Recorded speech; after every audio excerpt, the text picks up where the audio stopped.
this episode of TAC-TV, we're at H2O Fowl Farms Range in Dunn, North Carolina with my good friend Ken Hackathorn and a very special guest. Super Dave Harrington is here to break down special operations handguns. We're going to take you through a variety of models, some of which we've had involvement with. And in addition to that, we're going to take you through some of our very favorite drills and ones that we all use in our training classes. The exact same drills that we've used to hone our skill set. I guarantee it's going to be an episode you don't want to miss.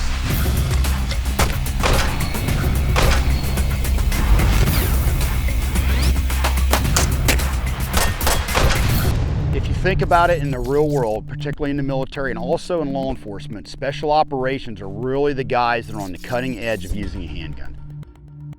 They're the guys most likely that are going to use it in offensive capacity. Most of the time a handgun is used defensively. In special operations it is too, but it can also be used in an offensive manner. Because of that, they have to be out practicing, they have to be training, they're more on top of the skills and drills and the modifications to be able to use the gun effectively. That's why when you look at handguns in the real world, there's really two areas that kind of jump to mind. One, concealed carry. And then the second thing is, if you want to look at guys that are using it in a duty environment on the cutting edge, without a doubt, it's special operations. Hey Larry, how you doing? That's Dave, good to see you, bro. Ken. Larry, good to see you, bro. I see you guys got some cool stuff laid out here. Yeah, Larry, what we've got is some real common, current special operations pistols. Thought we'd talk about them today, do a little work with them.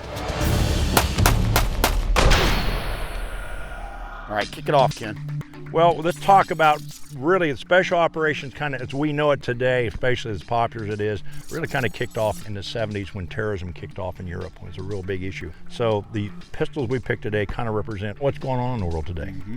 And there's no question about it, particularly from our side of the pond, the handgun that started the whole thing in our special operations community, particularly in the military, of course, the good old 1911 pistol. Without a doubt, when I went through SOT in 1983, that's essentially exactly the pistol we used, a rack grade 1911A1. Basically, this was a gun and it stayed as the primary special operations pistol in the U.S. Army for a long time. And of course, the pistol that replaced the M1911A1 within the U.S. military was the M9 Beretta, 9mm Beretta. Still in service today, has worked real well. We've got our buddy Dave Harrington here. And Dave has probably got more trigger time with the M9 pistol than anybody I know. Dave was involved with developing a handgun for Beretta, the 92G SD. Super Dave, if you would. Okay, some of the problems that we were running into with the M9 was slide tracking. Mm-hmm. So the resolution to that was to go to the Brigadier slide.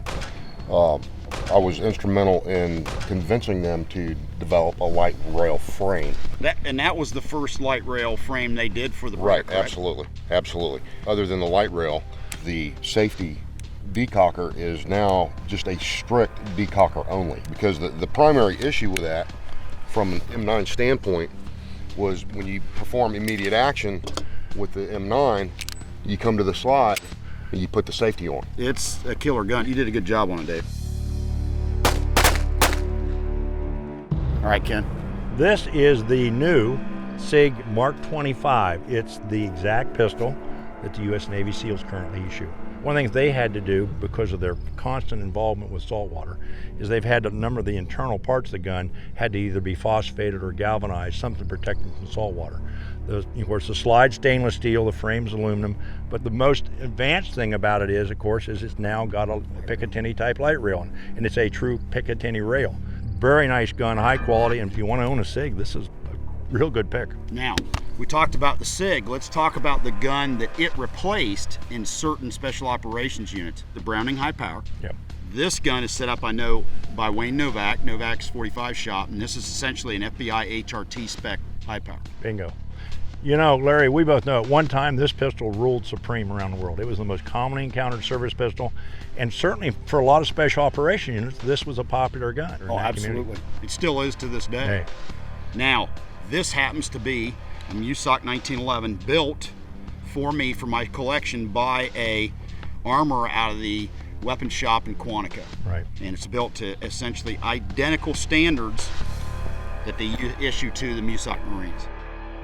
Now, what's interesting is the gun that in many ways is kind of taking the place of this and replacing it, of course, now is the Glock. It's very easy to pick up a Glock. You have no manual safety or grip safety you have to worry about. The magazine release is in the same spot. And then the slide release is essentially in the same spot, but a little bit farther back. So you take a guy who's cut his teeth on this, he can pick up a Glock and really in no time run it pretty effectively. Another trend that we've seen in special operations, as you guys know, over the years, not only specialized equipment, but trying to take something that suits a particular task and make it smaller, lighter, and more effective. Case in point, guys, is right here. This is the HK-45 Compact Tactical, otherwise known as the Mark 24. When you take this gun as you see it, with this AAC suppressor, this is intended to replace the Mark 23, which is a much bigger, bulkier gun. Yeah. Superbly accurate, incredibly reliable, and one of the most impressive things, HK guns working with suppressors, they're like a natural. Pretty good of array. Now, granted, gang, we could have a lot more guns out here. We got the CZ75 out here. There's a lot more guns that honestly are being used around the world by special operations, but we wanted kind of an overview, and we got a really good episode ahead for you. Stand by. Hey, thanks for watching the Vickers Tactical YouTube channel. To subscribe, click here. And to watch some of my favorite videos, click here. Have a good one. LAV out.